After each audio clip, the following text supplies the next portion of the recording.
لا إله إلا الله لا إله إلا الله لا إله نحمده ونصلي على رسوله الكريم أما بعد فأعوذ بالله من الشيطان الرجيم بسم الله الرحمن الرحيم قل إن صلاتي ونسكي ومحياي ومماتي لله رب العالمين لا شريك له وبذلك أمرت وأنا أول المسلمين سبحان ربك رب العزة عما يصفون وسلام على المرسلين والحمد لله رب العالمين اللهم صل على سيدنا ومولانا محمد وعلى آل سيدنا ومولانا محمد وبارك وسلم۔ میرے انتہائی قابل احترام مسلمان بھائیوں، دوستوں، بزرگوں، سورۃ الانعام کی آیت نمبر 162 اور 163 آپ حضرات کے سامنے تلاوت کی ہیں۔ ان آیات کریمہ میں اللہ رب العالمین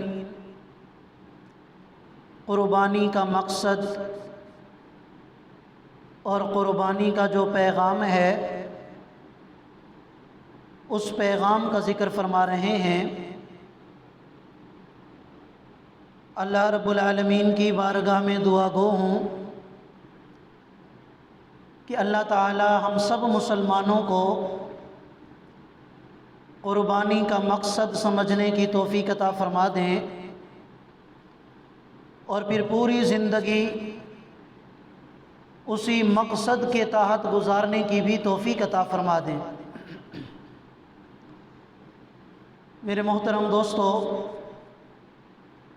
اس بات پر اللہ رب العالمین کا جتنا بھی شکر ادا کیا جائے کم ہے کہ رب العالمین نے ذوالحجہ کے یہ 10 دن اور 10 راتیں ہمیں عطا فرمائی ہیں۔ یہ اتنا عظیم عشرہ ہے کہ اس عشرہ کی قسم اللہ نے قرآن میں اٹھائی ہے، اور خوش قسمت ہے وہ انسان کہ جس نے اس عشرہ کی قدر کو پہچانتے ہوئے اس میں زیادہ سے زیادہ نیک اعمال پر توجہ دی ہے اور اپنے آپ کو گناہوں سے بچایا ہے، اس لیے کہ اللہ رب العالمین کا مبارک ارشاد ہے کہ جو انسان ان 10 دنوں اور 10 راتوں میں نیک اعمال کرتا ہے تو اللہ تعالیٰ کو وہ نیک اعمال سب سے زیادہ محبوب اور پسندیدہ ہیں۔ اللہ رب العالمین ہم سب مسلمانوں کو اس عشرہ کی قدر و قیمت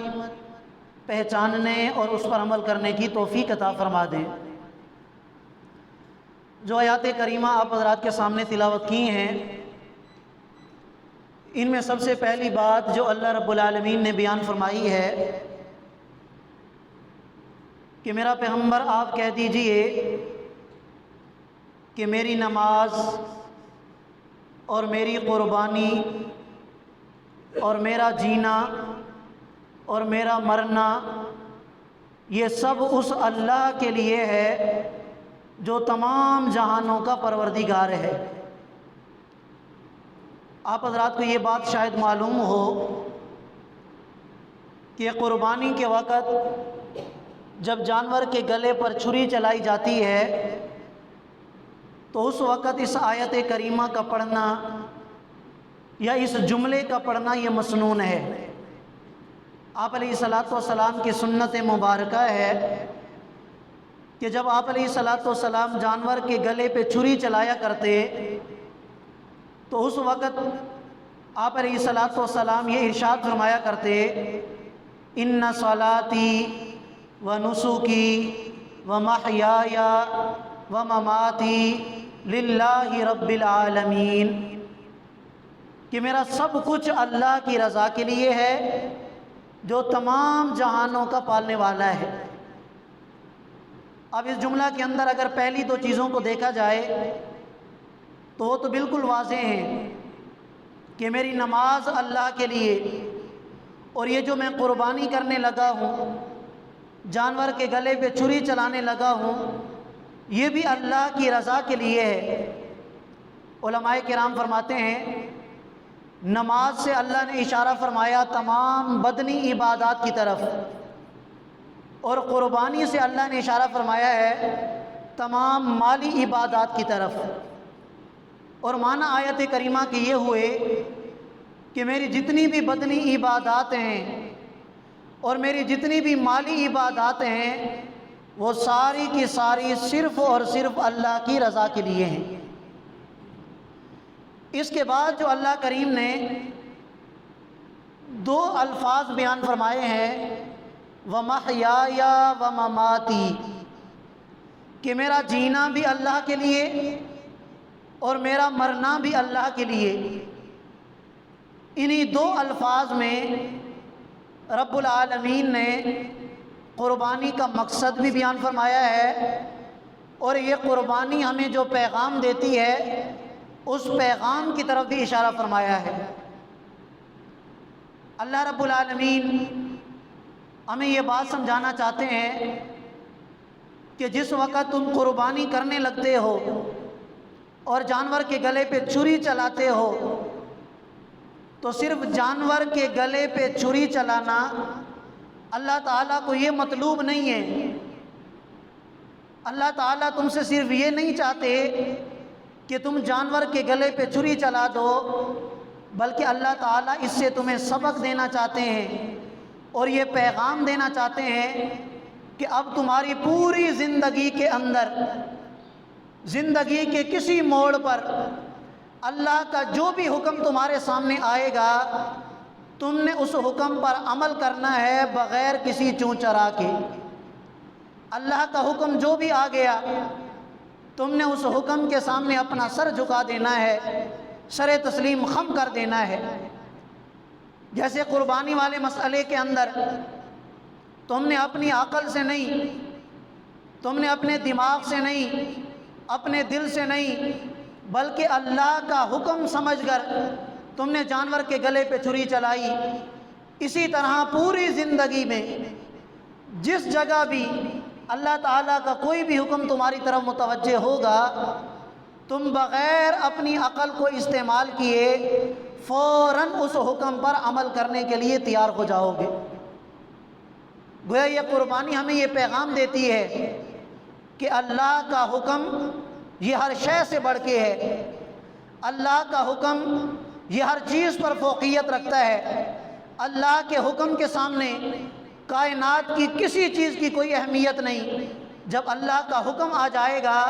تو ہم اللہ کے حکم کے آگے سر تسلیم خم کر دینا اور اپنا سر جھکا دینے کے ہم پابند ہیں اور مکلف ہیں۔ آپ حضرت ابراہیم علیہ السلام اور ان کے فرزند حضرت اسماعیل علیہ السلام کا واقعہ ایک دفعہ نہیں 1000 مرتبہ سن چکے ہیں۔ ان کے واقعے میں آپ دیکھیں کہ جب حضرت ابراہیم علیہ السلام اپنے اکلوتے فرزند کے گلے پہ چھری چلاتے ہیں تو کیا یہ بات عقل تسلیم کرتی ہے؟ عقل میں یہ بات آتی ہے کہ ایک باپ اپنے اکلوتے بیٹے کو زندہ حالت میں اس کی گردن پر چھری چلا دے اور اس کی گردن کو کاٹ دے؟ یہ بات عقل میں آنے والی نہیں تھی، لیکن حضرت ابراہیم علیہ السلام نے اللہ کے حکم کے آگے اپنا سر جھکا دیا۔ حضرت اسماعیل علیہ السلام نے بھی اللہ کے حکم کے سامنے سر تسلیم خم کر دیا اور یہ بتا دیا کائنات میں انسانوں کو کہ اللہ کا حکم یہ ہر چیز سے بڑھ کر ہے، یہ انسان کی جان سے بڑھ کر ہے، یہ انسان کے مال سے بڑھ کر ہے، یہ انسان کی جائیداد سے بڑھ کر ہے، عزت آبرو سے بڑھ کر ہے۔ اللہ کا حکم ہر چیز پر فوقیت رکھتا ہے، اور جو انسان اس حقیقت کو تسلیم کر لے اور اس معرفت کو حاصل کر لے اور پھر پوری زندگی اسی کے مطابق گزار لے، وہ دنیا آخرت میں کامیاب ترین انسان ہے۔ مولانا رومی رحمۃ اللہ علیہ نے اپنی کتاب میں ایک واقعہ نقل فرمایا ہے کہ سلطان محمود غزنوی رحمۃ اللہ علیہ، ان کے ایک غلام تھے جن کا نام تھا ایاز۔ باقی جو درباری تھے، وزراء تھے، وہ ایاز سے بڑا حسد کیا کرتے تھے، اور وہ یہ سمجھتے تھے کہ یہ غریب قسم کا لڑکا اور یہ غلام بادشاہ سلامت اسے زیادہ فوقیت دیتے ہیں بنسبت ہمارے، تو انہیں یہ چیز اچھی نہیں لگتی تھی۔ بہرحال ایک دن سلطان محمود غزنوی رحمۃ اللہ علیہ نے اپنے خزانے میں سے ایک قیمتی ہیرا منگوایا، اور سب سے پہلے وہ ہیرا انہوں نے اپنے ایک درباری کو دیا اور یہ حکم دیا کہ اس ہیرے کو توڑ دو۔ اب درباریوں نے سمجھا کہ بادشاہ ہماری عقل کا امتحان لینا چاہتے ہیں کہ کون ہے جو اپنی عقل کو استعمال کر کے اس ہیرے کو بچا لیتا ہے یا اس ہیرے کو توڑ دیتا ہے۔ تو سب سے پہلے ایک درباری کو ہیرا دیا کہ اسے توڑ دو، تو وہ بڑا سمجھدار بنا، اس نے اپنی عقل کا استعمال کیا کہ یہ تو اتنا قیمتی ہیرا ہے، اگر میں اسے توڑ دوں گا تو یہ پاش پاش ہو جائے گا، لہذا اس نے اپنی عقل کا استعمال کرتے ہوئے بادشاہ سلامت کے حکم کو توڑ دیا اور کہا کہ میں اس ہیرے کو نہیں توڑنے والا، یہ ہیرا آپ کے خزانے میں ہی اچھا لگتا ہے۔ بادشاہ نے کہا کہ بڑی اچھی بات ہے، اور وہ بھی خوش ہو گیا کہ میرا جواب بالکل ٹھیک تھا۔ دوسرے درباری کو وہ ہیرا دیا، اس نے مختلف الفاظ میں جواب دیا لیکن مفہوم اس کا بھی یہی تھا۔ تیسرے کو، چوتھے کو، سارے درباریوں کو وہ ہیرا دیا، اور سب نے یہ کہہ کر واپس کر دیا کہ یہ اتنا قیمتی ہیرا توڑنے سے تو یہ ضائع ہو جائے گا، اور یہ آپ کے خزانے میں اچھا لگتا ہے، ہم اس ہیرے کو توڑنے والے نہیں ہیں۔ آخر میں کہیں کونے میں ایاز بیٹھا ہوا تھا، تو بادشاہ سلامت نے وہی ہیرا ایاز کو دیا، ہتھوڑی بھی ہاتھ میں دی، اور ایاز کو حکم دیا کہ اس ہیرے کو توڑ دو۔ ایاز کے پاس جیسے ہی وہ ہیرا آیا اور وہ ہتھوڑی، ایاز نے اس ہیرے کو زمین پہ رکھا اور اس کو ضرب لگائی اور اس ہیرے کے ٹکڑے ٹکڑے کر دیے۔ اب سارے درباری حیران ہیں کہ اس بیوقوف کو دیکھو، احمق کو دیکھو کہ بادشاہ کے ہیرے کو اس نے ضائع کر دیا، ابھی بادشاہ اسے سزا دے گا، ابھی اسے اپنے دربار سے نکالے گا، آج اس نے غلط کام کر دیا۔ تو بادشاہ نے پوچھا کہ ایاز، سارے درباریوں نے اس ہیرے کو قیمتی سمجھا اور یہ کہہ کر اسے واپس کر دیا کہ یہ آپ کے خزانے میں اچھا لگتا ہے، اور تو نے بغیر کوئی سوال پوچھے میرے اس ہیرے کو ٹکڑے ٹکڑے کر دیا، وجہ کیا ہے؟ تو ایاز نے بڑا بہترین جواب دیا، کہنے لگا کہ بادشاہ سلامت، جب آپ نے یہ ہیرا مجھے دیا تو اس وقت میرے سامنے دو ہی راستے تھے۔ ایک تو یہ تھا کہ جب آپ نے حکم دیا کہ اس ہیرے کو توڑ دو، ایک یہ تھا کہ میں اس ہیرے کے قیمتی ہونے کو دیکھتا اور اس ہیرے کو بچا لیتا، اور دوسرا آپ کے حکم کو توڑ دیتا۔ تو میری نظر میں، میرے نظریے کے مطابق مجھے یہ چیز پسند آئی کہ یہ ہیرا بادشاہ کے حکم کے سامنے کوئی قیمت نہیں رکھتا۔ بادشاہ کا حکم ہو تو اس طرح کے 1000 ہیروں کو میں ٹکڑے ٹکڑے کر دوں، لیکن بادشاہ کے حکم کو میں نہیں توڑ سکتا۔ مولانا روم رحمۃ اللہ علیہ فرماتے ہیں کہ ہائے کاش یہی حقیقت ہمیں اللہ کے بارے میں سمجھ میں آ جائے کہ ہم اپنی دنیا کی زندگی میں اپنی عزت کو دیکھتے ہیں، اپنے مال و دولت کو دیکھتے ہیں، اپنی جان کو دیکھتے ہیں، اپنی خواہشات کو دیکھتے ہیں، اور اللہ کے حکم کو چھوڑ دیتے ہیں،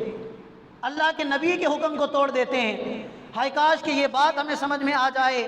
کہ جو بات ایاز کو سمجھ میں آئی کہ اللہ کے حکم کے سامنے اس پوری کائنات کی کوئی حیثیت نہیں ہے، اگر یہ ساری کائنات بھی قربان ہو جائے اللہ کے حکم کو کبھی بھی نہ توڑا جائے۔ اور حضرت ابراہیم علیہ السلام نے بھی ہمیں یہی سبق دیا کہ اپنے بیٹے کے گلے پہ چھری چلا کے حضرت ابراہیم نے بتا دیا کہ اللہ کا حکم میرے بیٹے کی جان سے زیادہ قیمتی ہے، میرا ایک بیٹا نہیں، اس طرح کی 1000 جانیں بھی اللہ کے حکم پر قربان کرنی پڑ جائیں تو اللہ کا حکم قیمتی ہے، انسان کی جان کی کوئی قیمت نہیں۔ یہی سبق دیا اللہ رب العالمین نے اس آیت کریمہ کے اندر بھی کہ اے میرا پیغمبر آپ یہ کہہ دیجئے میری نماز میری قربانی اللہ کے لیے ہے، اور آگے فرمایا کہ میرا جینا بھی اللہ کے لیے، میرا مرنا بھی اللہ کے لیے، یعنی صرف میں نماز اللہ کے لیے نہیں، صرف میری قربانی اللہ کے لیے نہیں، بلکہ میری زندگی میں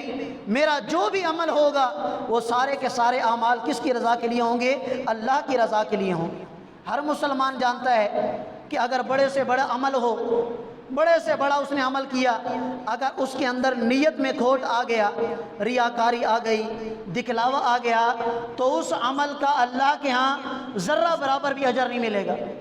اور اگر عمل چھوٹا ہے لیکن اس کی نیت درست ہے اور اللہ کی رضا مقصود ہے تو وہ عمل اللہ تعالیٰ کے ہاں قابل قبول ہے، اور اسی عمل پر اللہ تعالیٰ کی طرف سے اجر اور ثواب بھی ملے گا۔ آج دنیا میں بڑے لوگ کہتے ہیں، فلاسفر قسم کے جو اپنے آپ کو بڑا پڑھا لکھا سمجھتے ہیں، قربانی والے اس عمل پر وہ اعتراض بھی کرتے ہیں کہ یار یہ بھی کوئی عقل والی بات ہے۔ یہاں کتنے لوگ ہیں پاکستان کے اندر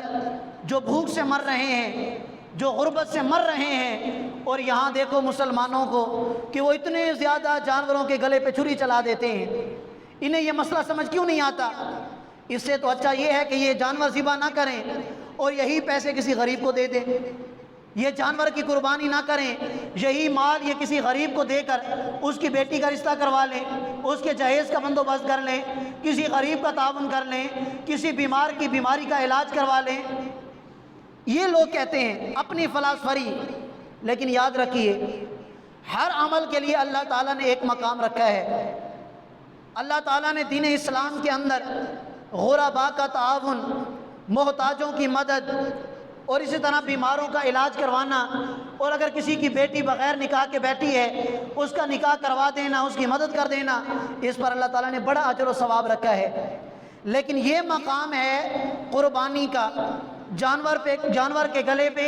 چھری چلانے کا، اگر اس وقت کوئی مسلمان یہ سوچ کر کہ ٹھیک ہے قربانی تو میرے اوپر واجب ہے لیکن قربانی سے زیادہ بہتر ہے میں اس غریب کا تعاون کر دوں، تو یاد رکھیے اس کی مثال ایسے ہے کہ کوئی مسلمان یہ کہہ دے کہ آج میں 5 نمازیں نہیں پڑھوں گا اور ان نمازوں کی جگہ میں کسی غریب کا تعاون کر دوں گا، تو آپ بتائیں کہ یہ ٹھیک ہے کہ غلط ہے؟ تو جس طرح یہ غلط ہے اسی طرح یہ بات بھی غلط ہے۔ قربانی کی اصل روح وہ جانور کے گلے پہ چھری چلا کے اس کا خون بہانا ہے۔ تبھی تو نبی کریم صلی اللہ علیہ وسلم نے ارشاد فرمایا کہ جب تم جانور کے گلے پہ چھری چلاتے ہو تو ابھی اس جانور کا خون زمین پہ نہیں گرتا کہ تمہاری وہ نیت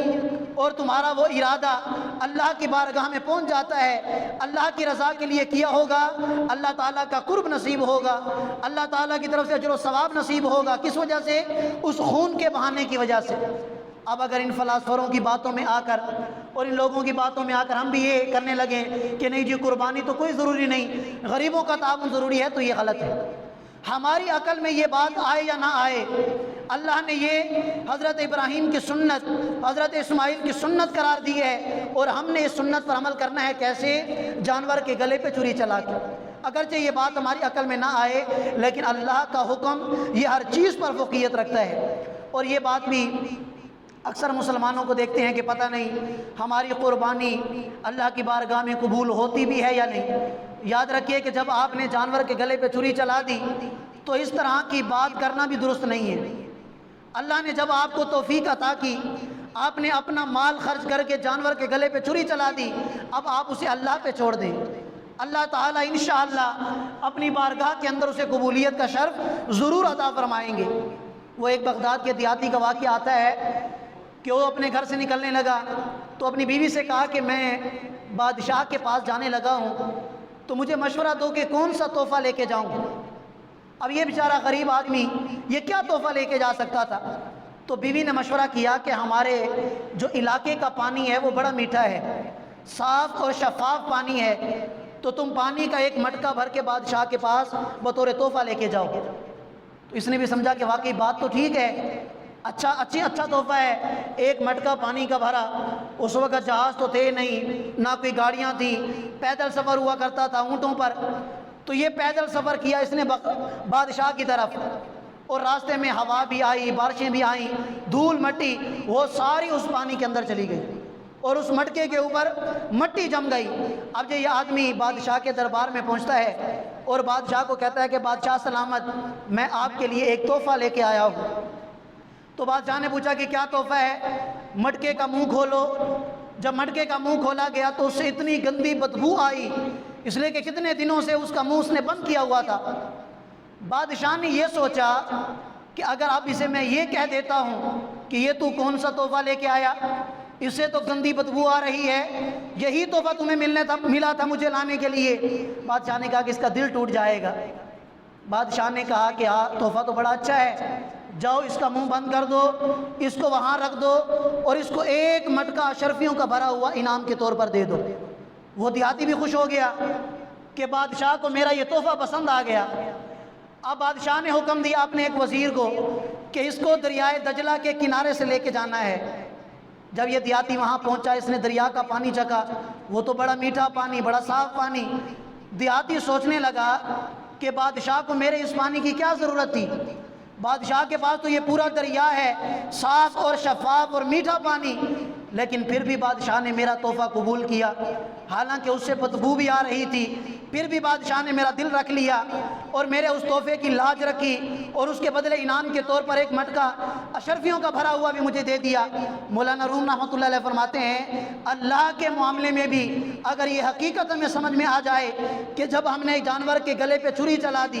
اپنا مال خرچ کر کے اللہ کی راہ میں جانور قربان کر دیا، تو بس اللہ کے بارے میں ہمیں یہ گمان رکھنا چاہیے کہ اللہ تعالی ہمیں پورا اجر و ثواب عطا فرمائیں گے۔ نہ ہماری نماز میں وہ کیفیات ہیں، نہ ہمارے روزے میں، نہ ہمارے قربانی میں، ہماری کوئی عبادت اس لائق نہیں کہ وہ اللہ کی بارگاہ میں قابل قبول ہو، لیکن اللہ اتنا کریم ہے، اللہ اتنا رحیم ہے کہ وہ ہماری ان عبادات کو بھی اپنی بارگاہ میں ضرور قبول اور منظور فرمائے گا۔ تو اگر ہر مسلمان اسی نیت سے اور یہی عزم رکھتے ہوئے اپنی قربانی کرے گا کہ انشاءاللہ قربانی والا یہ حکم اللہ کا حکم ہے، ہماری عقل میں یہ بات آئے یا نہ آئے، ہم نے اس حکم پر عمل کرنا ہے، اور پوری زندگی اللہ کا جو بھی حکم ہوگا وہ ہماری سمجھ میں آئے یا نہ آئے، اللہ کا حکم سمجھتے ہوئے ہم اس پر پوری زندگی گزاریں گے، تو انشاءاللہ دنیا آخرت میں اللہ تعالیٰ ایسے انعامات سے نوازیں گے کہ ان کا ہم تصور بھی نہیں کر سکتے۔ اللہ تعالیٰ ہم سب مسلمانوں کو قربانی کا مقصد، قربانی کا یہ پیغام سمجھنے اور اس پر عمل کرنے کی توفیق عطا فرمائے۔ وآخر دعوانا ان الحمدللہ رب العالمین۔ جزاکم اللہ خیر۔